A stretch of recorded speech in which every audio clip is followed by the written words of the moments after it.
Well, I think when the company started in Putnam, the mindset was very much, let's buy used pieces of equipment from the textile industry in New England that was basically moving out of the region, and cheap pieces of equipment was available. But as raw materials got more and more sophisticated, we could up the performance of sales, and of course that's a endless cycle.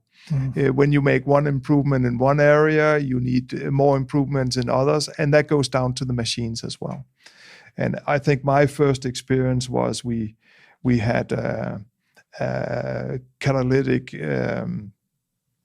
converter for the solvent-based adhesive we're using to clean the air, and we decided to change that.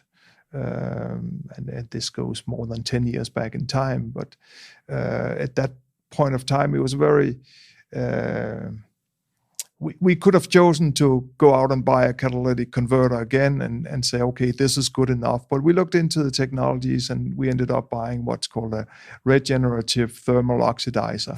So I'm not going to bother you with the details, but it's a much better device for the environment.